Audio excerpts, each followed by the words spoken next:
Hello बच्चों, आप सभी का स्वागत है आपके अपने यूट्यूब चैनल JIC स्टडी में। तो देखिए बच्चों, आज मैं लेके आया हूँ क्लास 9th वालों के लिए है, ठीक है। ये प्रश्नावली 1 का बी, ठीक है। ये है संख्या पद्धति, ठीक है बच्चों। और ये बुक जो चल रहा है डॉक्टर मनोहर रे, मैं कल भी दिखाया था, आज भी बता दे रहा हूँ, देख लीजिए।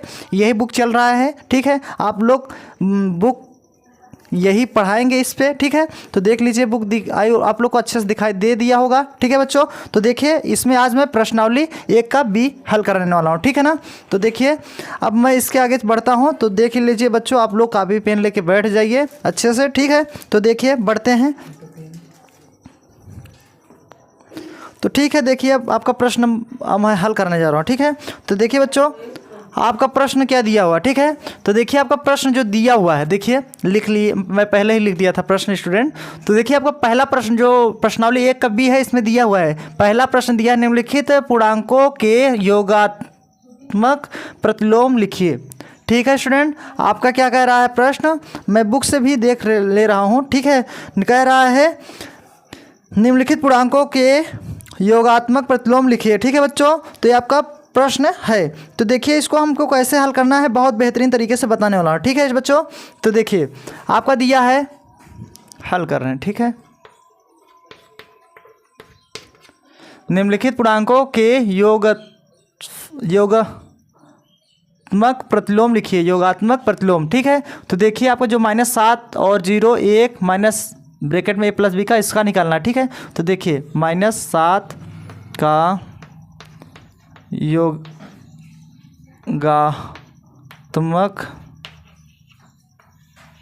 प्रतिलोम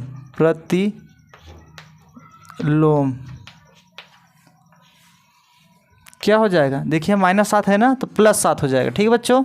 +7 ये आपका आंसर हो जाएगा, ठीक है बच्चों। देखिए -7 का योगात्मक लो +7 हो जाता है, और +7 का -7 हो जाएगा, ठीक है। अब देखिए 0 का दूसरा हल करना है, 0 का योगात्मक प्रतिलोम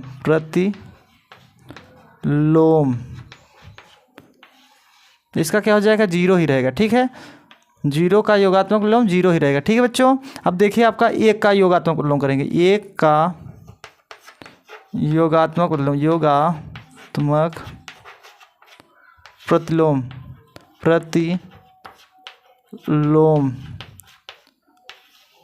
देखिए यहाँ +1 है ना, तो इसका क्या होगा, -1 होगा, ठीक है बच्चों। ये आपका +1 होगा, ठीक है। +1 का -1 होगा, ठीक है ना। इतना ही होप समझ में आ गया होगा बच्चों। अब देखिए आपका माइनस ब्रैकेट में a + b का योगात्मक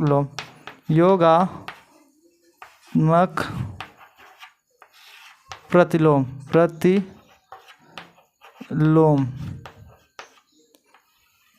ठीक है। इसका क्या होगा, देखिए माइनस है ना a + b का, तो यहाँ माइनस है तो माइनस से प्लस हो जाएगा, ठीक है।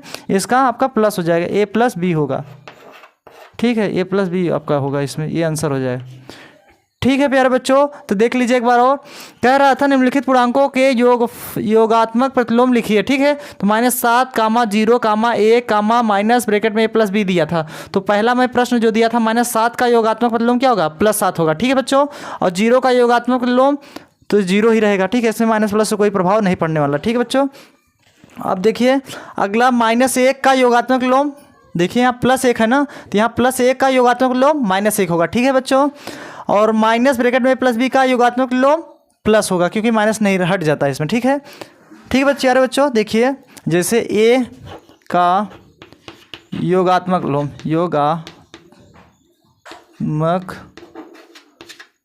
प्रतिलोम ठीक है। देखिए a का योगात्मक प्रतिलोम -a होता है, ठीक है। ये आपका सूत्र ही समझो इसे, ठीक है बच्चों, इसे ही सूत्र ही समझना, ठीक है। ऐसे भी था, ठीक है। तो आई होप ये प्रश्न सारा समझ में आ गया होगा। जितना प्रश्न 1 2 3 4 ठो था, मैंने चारों हल कर दिया, इसका आंसर भी लिख दिया। आई होप अच्छे से समझ में आ गया होगा, ठीक है बच्चों। अब देखिए आपका ये प्रश्न नंबर दूसरा है, इसको मैं मिटा दें, ठीक है, जाने दीजिए, कोई बात नहीं। अब देखिए प्रश्न नंबर दूसरा हल कर रहे हैं, ठीक है। देखिए बच्चों, आपका प्रश्न दिया है वितरण नियम से 15 × 32 का मान याद कीजिए, ठीक है। तो आप लोग गुणा भी करेंगे तो ये ऐसा गुणा नहीं करना है, ठीक है, वितरण नियम से करना है। आप लोग क्या करेंगे, प्रश्न देखते हैं सीधा गुणा कर देते हैं, तो ऐसे गलत हो जाएगा, ठीक है। तो वितरण नियम से गुणा क्या होता है, देखिए 15 गुणे 32, ठीक है, ये प्रश्न है। तो इसको हम कैसे करेंगे, 15 गुणे 32 को क्या लिखेंगे, 30 + 2 ऐसे लिखेंगे, ठीक है, 30 + 2 ऐसे लिखेंगे। उसके बाद 15 गुणा 3 होगा, 15 तियाँ 45, तो 45 मतलब 450 हो जाएगा, इसमें गुणा हो जाएगा, ठीक है, प्लस 15 दूना 30, यहाँ 30 हो जाएगा, ठीक है, 15 गुणा 2 में हो जाएगा, ठीक है बच्चों।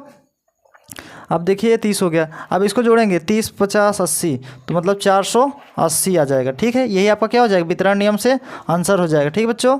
ये आपका क्या हो जाएगा, आंसर हो जाएगा, ठीक है, वितरण नियम का ये आंसर हो जाएगा, 480 आंसर हो गया, ठीक है बच्चों। आई होप समझ में आ गया होगा आप लोग को। वितरण नियम यही कहता है, जैसे A × B है, ठीक है, जाने दीजिए, ये आपका आंसर हो जाए, ठीक है स्टूडेंट। आई होप अच्छे समझ में आ गया होगा। एक बार और देख लीजिए, जैसे 8 × 15 है, ठीक है, तो इसको हम ऐसे तरीके से लिखेंगे ताकि ये इसको बन जाए 8 है गुणे, अब इसको हम 5 + 3 लिख सकते हैं, मतलब 15 + 10 मतलब 10, 5 + 10 भी लिख सकते हो और 10 + ये भी लिख सकते हो। इसका इसमें गुणा कराओगे तो ऐसे भी किया जा सकता है, ठीक है स्टूडेंट। आई होप ये वाला समझ में आ गया होगा, बहुत ईजी है प्रश्न, आई होप अच्छे से समझ में आ गया होगा। यही वितरण नियम है। इसमें क्या गया, 32 को मैंने 30 + 2 करके 30 × 2 = 32 होता है, तब इसका गुणा कराएंगे 15 तियाँ 45 मतलब 450 हो जाएगा, प्लस अब 15 गुणा होगा 15 दूना 30, अब इसको जोड़ देंगे आएगा 480। ये वितरण नियम का ये वितरण नियम हुआ है, ठीक है, यहाँ लिख दे रहे हैं वितरण नियम का उपयोग करके, वितरण नियम के अनुसार वितरण नियम के अनुसार ये हुआ है, ठीक है बच्चों, ये आपका वितरण नियम से हुआ है, ठीक है। ये आपका जो मैंने ये सॉल्व किया है, ये आंसर आपका है वितरण नियम से हुआ है, ठीक है प्यारे बच्चों। आई होप अच्छे से समझ में आ गया होगा। अब देखिए प्रश्न नंबर ये पहला था, ये दूसरा था, अब प्रश्न नंबर तीसरा हल करने जाना है, तो इसे मैं इरेज करना पड़ेगा, इसे मिटा दें, ठीक है। तो देखिए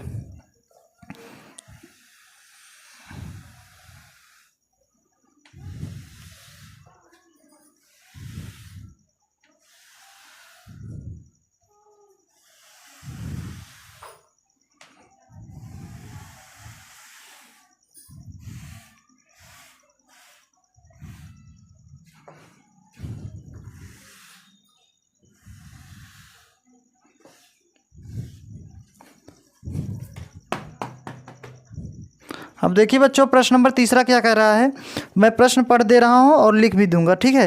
कह रहा है तीसरा प्रश्न, धन पूर्णांकों में एक उदाहरण सहित दर्शाइए कि योग की संक्रिया पर योग का वितरण नियम असत्य है। तो देखिए इसको हमको दर्शाना है। प्रश्न क्या कह रहा है तीसरा, ठीक है, मैं प्रश्न लिख दे रहा हूँ। तीसरा कह रहा है धन पूर्णांकों में एक उदाहरण, धन पूर्णांकों में एक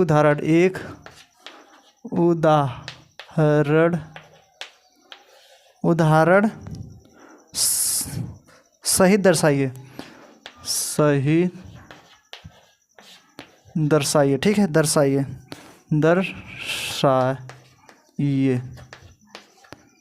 ठीक है, उदाहरण सहित दर्शाइए कि योग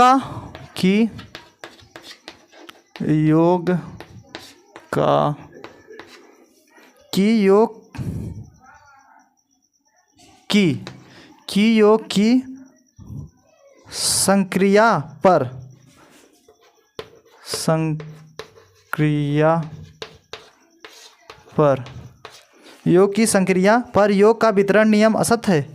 संक्रिया पर योग का वितरण नियम, योग का वितरण नियम असत्य है,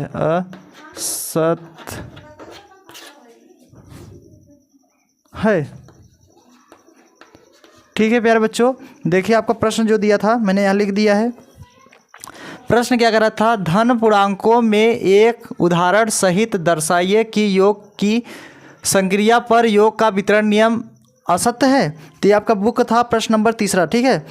तो आप लोग भी प्रश्न मिला लीजिएगा। धन पूर्णांकों में एक उदाहरण सहित दर्शाइए कि योग की संक्रिया पर योग का वितरण नियम असत्य है। तो इसको हम लोग हल करेंगे बच्चों। तो देखिए हल लिखेंगे, ठीक है। माना, ठीक है।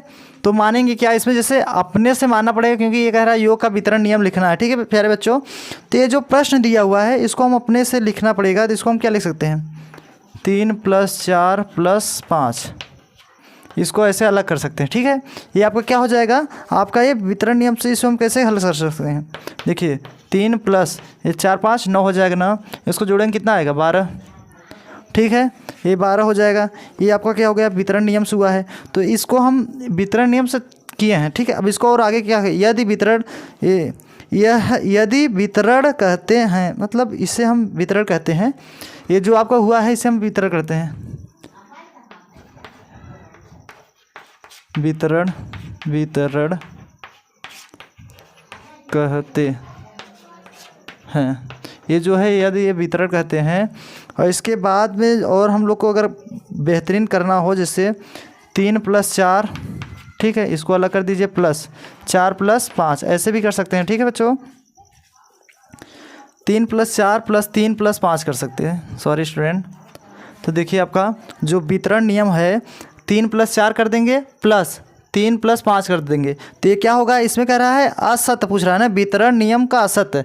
देखिए इसमें कह रहा है धन पूर्णांकों में एक उदाहरण सहित दर्शाया कि योग की संक्रिया पर योग का वितरण नियम असत्य है। तो हमें लोग को सत्य नहीं लाना है, असत्य लाना है, वितरण नियम नहीं लाना है, ठीक है। सत्य नहीं लाना है कि सत्य ले आ दें, ठीक है, तो नहीं सत्य हो जाएगी, इसलिए हम लोग को असत्य लाना है, ठीक है। तो देखिए इसको हम जोड़ेंगे कितना आएगा, 7 हो जाएगा। इसको जोड़ेंगे 8 आएगा, ठीक है। इसको जोड़ेंगे 7 आएगा, 4 3 7 और ये 8 हो जाएगा, ठीक है। तो देखिए इसको हम अगर हम पूरा डिटेल जोड़ेंगे कितना हो जाएगा, 15 हो जाएगा ना, ठीक है। 15 तो हो जाएगा। तो 15 हो जाएगा तो इसे अर्थात हम लोग क्या लिख सकते हैं, अर्थात, ठीक है। अर्थात तो क्या हो जाएगा, इसमें हम क्या लिख सकते हैं, 3 + 4 + 5 बराबर, ठीक है, बराबर और क्या लिख सकते हैं, 3 + 4 + 3 + 5। ये जो था इसे मैंने यहाँ लिख दिया। अब ये दोनों बराबर नहीं है ना, बराबर नहीं तो क्या हो जाएगा, नॉट इक्वल टू लग जाएगा, ठीक है। बराबर नहीं है तो क्या लग जाएगा, नॉट इक्वल टू लग जाएगा ना। तो ये अतः यह यहाँ क्या लिख सकते हैं, अतः, आप लोग प्रश्न भी मिलाते रहिएगा, ठीक है बच्चों। अतः धन पूर्णांकों में योग की संक्रिया, धन पूर्णांकों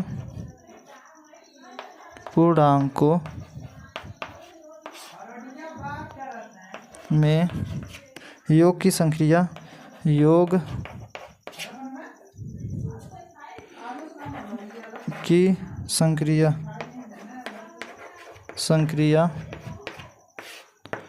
की संक्रिया पर योग का वितरण नियम,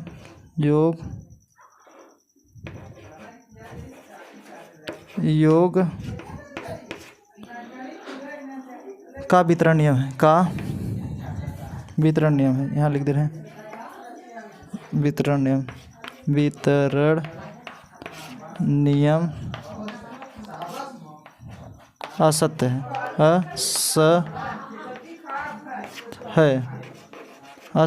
ठीक है। योग का वितरण नियम असत्य है, ठीक है बच्चों। तो देखिए प्यारे बच्चों, आपका जो प्रश्न दिया था मैंने आई होप अच्छे से हल कर दिया, आप लोग को समझा भी दे रहे हैं, समझ में आ गया भी होगा, ठीक है।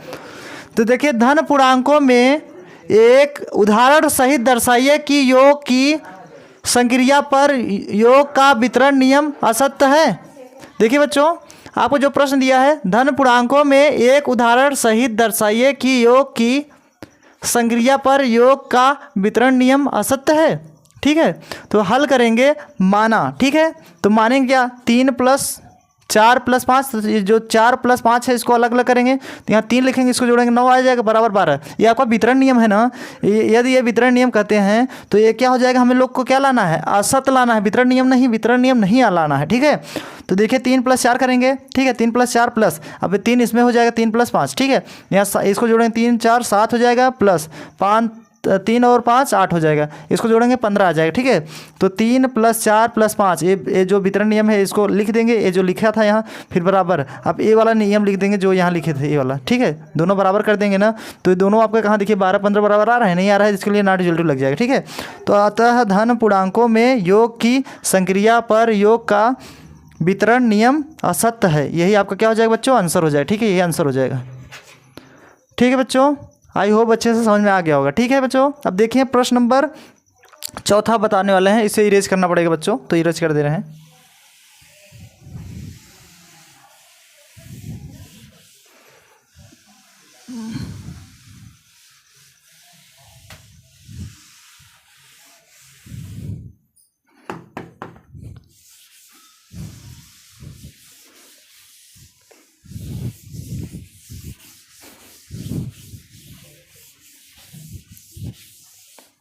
देखिए बच्चों, आई होप वो प्रश्न समझ में आ गया होगा। अब देखिए प्रश्न नंबर 4। तो देखिए आपका प्रश्न नंबर 4 क्या दिया हुआ है, चौथा। ठीक है, चौथा, दर्शाइए कि पूर्णांकों में योगात्मक नियम अद्वितीय होता है। क्या कह रहा है, दर्शाइए कि पूर्णांकों में योगात्मक नियम अद्वितीय होता है। तो देखिए इसको लिख दे रहे हैं, दर्शाइए दर्शाइए दर्शाइए कि पूर्णांकों में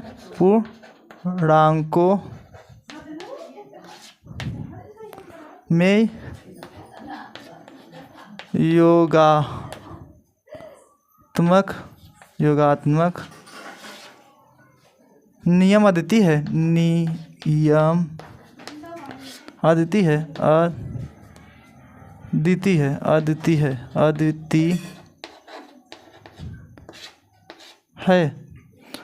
होता है। ठीक है बच्चों, ये आपका प्रश्न दिया हुआ है। देखिए, दर्शाइए कि पूर्णांकों में योगात्मक नियम अद्वितीय होता है। ठीक है, ये आपका प्रश्न दिया हुआ है। तो देखिए बच्चों, इस प्रश्न को कैसे हल किया जाएगा आप लोग देखते रहिएगा। ठीक है, तो देखिए अब हम इस प्रश्न को एक बार मिला लीजिएगा अपने बुक से भी। ठीक है, तो देखिए हल कर रहे हैं। ठीक है, तो देखिए इसमें जो दिया हुआ है, दर्शाइए कि पूर्णांकों का योगात्मक अद्वितीय हल है, तो इसे माना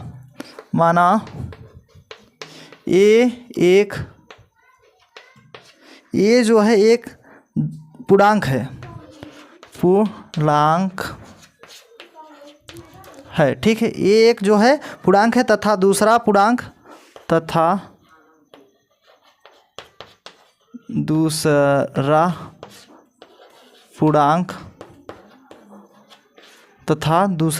जो है b है,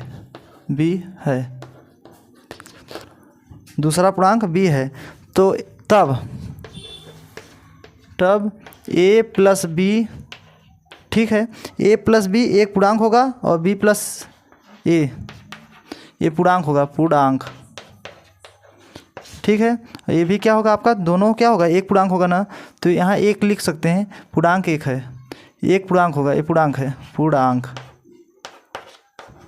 ठीक है स्टूडेंट, ये आपका एक पूर्णांक होगा। ठीक है ना, इसको और इधर लिख दे रहे हैं, a + b बराबर एक पूर्णांक होगा, ये भी b + a बराबर एक पूर्णांक ये भी होगा। ठीक है बच्चों, a + b जो है एक पूर्णांक है और b + a जो है ये भी पूर्णांक है, b इधर भेज दिया। ठीक है, b + a जो है ये भी आपका क्या है, पूर्णांक है। ठीक है बच्चों, ये भी आपका क्या है, पूर्णांक है। तो इसमें देखिए दोनों मैंने क्या किया था, क्रम किया है, बस a + b था, यहाँ b + a कर दिया, दोनों इस यही था, तो इससे दोनों क्या होगा, पूर्णांक होगा ना। उदाहरण के लिए हम लोग क्या सकते हैं, उदाहरण के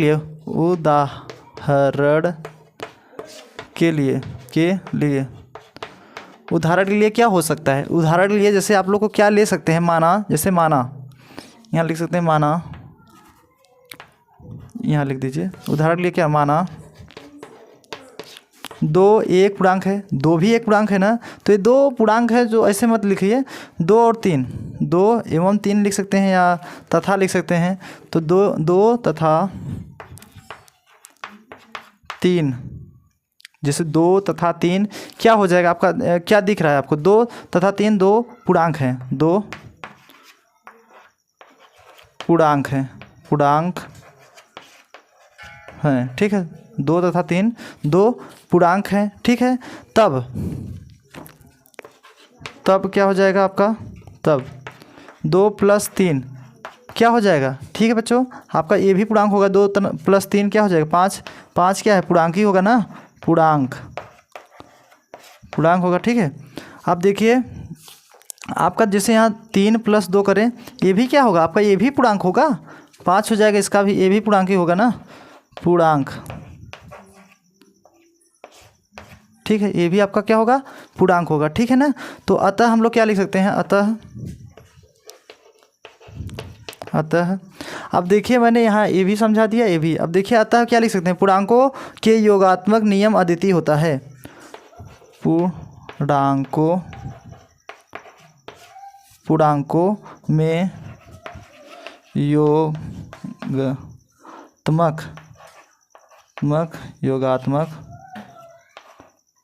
योगात्मक नियम अद्वितीय होता है,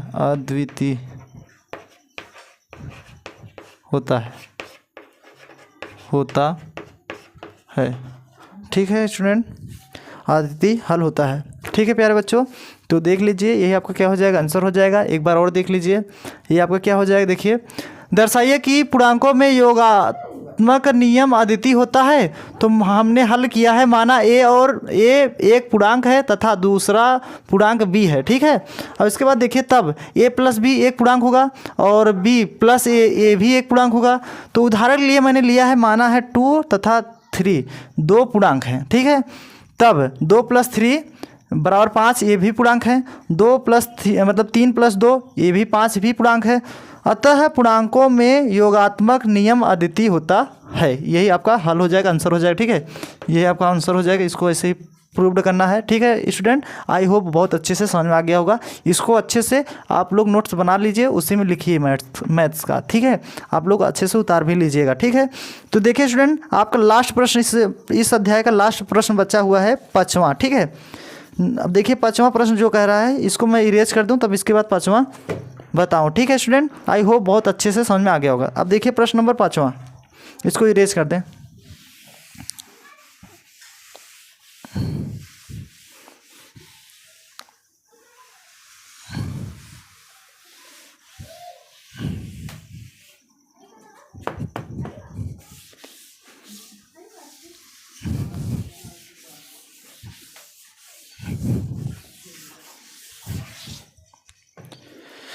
तो देखिए बच्चों, आपका प्रश्न नंबर 5वां क्या कह रहा है, निम्नलिखित संख्याओं में से धन पूर्णांक छांटिए, ठीक है, निम्नलिखित संख्याओं में धन पूर्णांक छांटिए।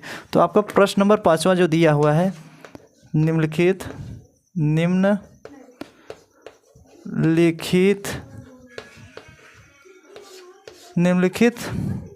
संख्याओं में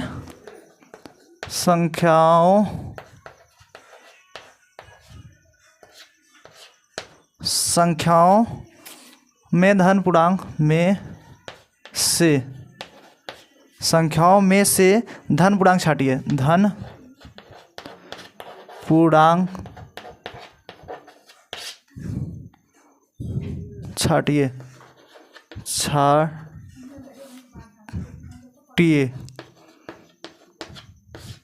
ठीक है, छांटिए। तो देखिए बच्चों, आपका एक प्रश्न दिया हुआ है और यहाँ भी दिया हुआ है 8 - 6 कामा 2 - 5 कामा 1 + 3 कामा -3 ब्रैकेट में दिया हुआ है, गुणे -4 ब्रैकेट में, ठीक है। आपका अगला दिया है 8/2, ठीक है। अगला दिया है कामा -5 गुणे 3 कामा, ठीक है, 3 गुणे 5 कामा। ये आपका बस ये आपका प्रश्न है, ठीक है बच्चों। तो देखिए बच्चों, आपका जो प्रश्न दिया हुआ है, ठीक है, आपका ये जो प्रश्न दिया हुआ है इसमें पूछ रहा है कौन सा धन पूर्णांक होगा, ठीक है, मतलब कौन सा धनात्मक होगा, धन पूर्णांक मतलब धनात्मक होगा, और कौन सा ऋणात्मक होगा, ठीक है, यही आपका पूछ रहा है, ठीक है ना। तो देखिए इसमें जो पूछ रहा है कौन सा धन पूर्णांक होगा कौन सा नहीं होगा, तो इसमें मैं बता दूं आप लोग को हल करके ही बता दे रहा हूँ बच्चों। तो देखिए आपका ये आपका प्रश्न दिया था, तो यहाँ हल लिखेंगे, ठीक है, ठीक है।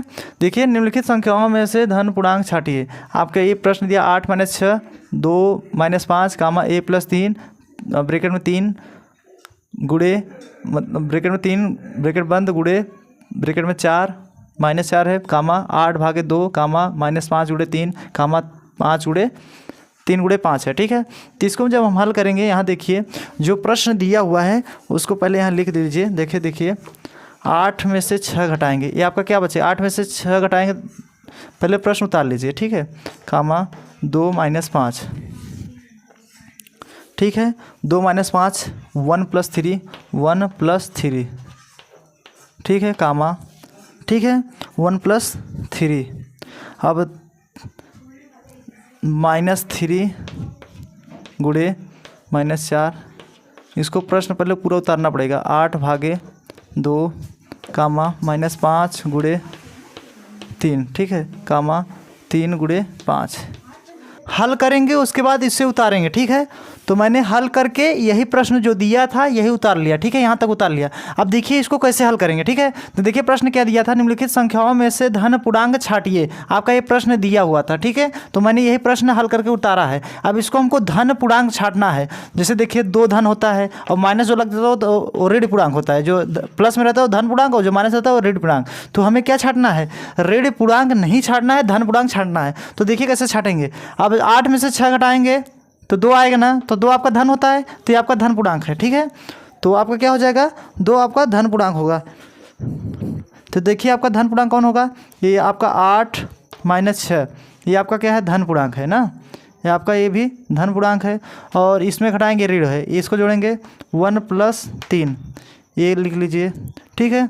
उसके बाद ये और लिख लीजिए -3 गुड़े -4, ठीक है, कामा, और ये वाला लिख लीजिए 8/2, ठीक है, और ये वाला लिख लीजिए 3 × 5। ये सभी धन पूर्णांक है, धन पूर्णांक है, पूर्णांक हैं, ये सभी क्या है बच्चों, धन पूर्णांक है। देखिए कैसे हो जाएगा धन पूर्णांक, ठीक है। तो देखिए 8 में से 6 घटाएंगे, ये सभी धन पूर्णांक है, ये आंसर हो जाएगा। और कैसे आएगा इसको देखिए, 8 में से 6 घटाएंगे 2 आएगा, 2 आपका धन है, 1 और 3 4 होता है, 4 भी आपका धन है, 3 × 4 12, माइनस से प्लस होता है, 12 आपका धन पूर्णांक है। 8 में से 4 से अगर 8 में 8 है, इसमें 2 से भाग करेंगे आपका 4 आएगा ना, तो आपका कितना आएगा 4, तो इसको भाग करेंगे तो कितना आएगा 4 आएगा, तो ये 4 आपका क्या है, धन पूर्णांक।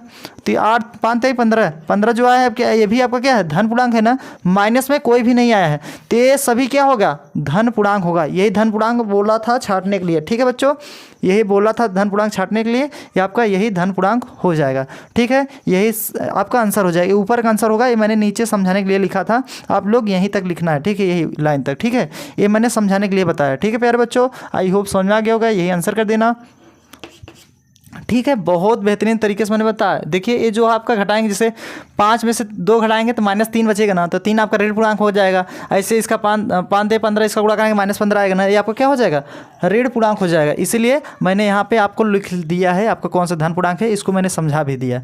तो स्टूडेंट कैसा लगा वीडियो आपको, अगर अच्छा लगा हो तो अपने फ्रेंड, अपने दोस्तों के पास, अपने फैमिली मेम्बर्स के पास शेयर कीजिएगा अपने, ठीक है।